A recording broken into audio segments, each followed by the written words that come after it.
പ്രത്യേകിച്ച് 35-40 വയസ്സൊക്കെ ആയ സ്ത്രീകളിൽ പോലും അമിതമായ രക്തവാർച്ച കാണുന്നുണ്ട്. പ്രത്യേകിച്ച് മാസമുറ സമയത്ത് എങ്ങനെയാണോ ബ്ലീഡിങ് പോകേണ്ടത് അതിൽ കൂടുതൽ ബ്ലീഡിങ് ഉണ്ടാകുന്ന അവസ്ഥ കാണുമ്പോൾ പലരും ഇതിനൊക്കെ കുറച്ച് ദിവസം മരുന്ന് കഴിച്ചു നോക്കും. താൽക്കാലികമായ ഒരു ആശ്വാസം ലഭിക്കുന്നുണ്ടെങ്കിലും രോഗം പരിപൂർണമായി സുഖപ്പെടാത്തതിൻ്റെ പേരിൽ ശാശ്വത പരിഹാരം എന്നൊക്കെ പറഞ്ഞ് യൂട്രസ് റിമൂവ് ചെയ്ത് കാണുന്നുണ്ട്. നിങ്ങൾ മനസ്സിലാക്കേണ്ടത്, നിങ്ങളുടെ സമൂഹത്തിൽ ആർക്കെങ്കിലും യൂട്രസ് റിമൂവ് ചെയ്ത ആളുകളുണ്ടെങ്കിൽ അവർ നിരീക്ഷിക്കും.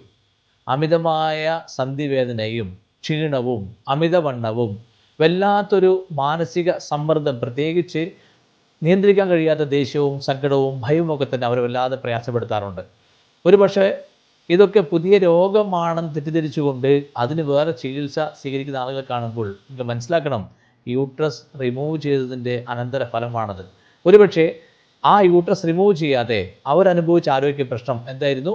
അമിതമായ ബ്ലീഡിങ്, അതുപോലെ മറ്റ് അനന്തരമായ ആരോഗ്യ പ്രശ്നങ്ങൾ. ഈ ആരോഗ്യ പ്രശ്നങ്ങൾക്ക് യൂട്രസ് റിമൂവ് ചെയ്യാതെ പരിപൂർണമായി സുഖപ്പെടാൻ അക്യുപഞ്ചർ ചെയ്ത് പ്രയോജനപ്പെടുത്താം.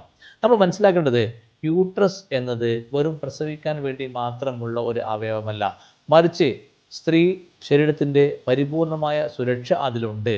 എന്ന് വെച്ചാൽ എത്ര വാർദ്ധക്യത്തിലേക്ക് ഒരു സ്ത്രീ ചെന്നെത്തിയാലും അവർക്ക് യൂട്രസ് ഉണ്ടെങ്കിൽ തീർച്ചയായും അവർ താരതമ്യേന യൂട്രസ് ഇല്ലാത്ത യുവതിയേക്കാൾ ആരോഗ്യവതിയായിരിക്കും. അതുകൊണ്ട് ഒരു കാരണവശാലും യൂട്രസ് റിമൂവ് ചെയ്യുക എന്നുള്ളത് ഒരു ശാശ്വത പരിഹാരമല്ല, അത് ശാശ്വത രോഗിയാകാനുള്ള കാരണമാണ്. അതുകൊണ്ട് നിങ്ങൾക്ക് പരിചയമുള്ള ആരെങ്കിലും ഇത്തരം പ്രശ്നത്തിൽ അകപ്പെടുകയും ആ പ്രശ്നങ്ങൾക്ക് ശാശ്വത പരിഹാരം എന്നോണം തെറ്റിദ്ധരിപ്പിക്കപ്പെട്ട് യൂട്രസ് റിമൂവ് ചെയ്യപ്പെടുകയും ചെയ്തിട്ടുണ്ടെങ്കിൽ ശ്രദ്ധിക്കുക, അവരെ കൃത്യമായി മരുന്നില്ലാത്ത അക്യുപഞ്ചർ ചികിത്സ ഈ ഒരു വിഷയത്തിന് വളരെയധികം പ്രയോജനം ചെയ്യുന്നത് വ്യക്തമായി ബോധ്യപ്പെടുന്നുണ്ട്.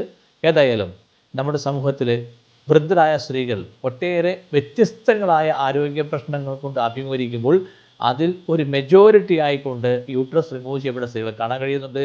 ഏതായാലും അത്തരം അപകടങ്ങളും അബദ്ധങ്ങളും പെടാതെ സ്ത്രീകളെ സുരക്ഷിതരാക്കാൻ, നിങ്ങളുടെ വീട്ടിലുള്ള നിങ്ങളുടെ ബന്ധുക്കളായ സ്ത്രീകളെ സുരക്ഷിതരാക്കാൻ ഈ വീഡിയോ കാണുന്ന ഓരോ ആളുകളും ശ്രമിക്കണം. ഉണർത്തുന്നു. Thank U.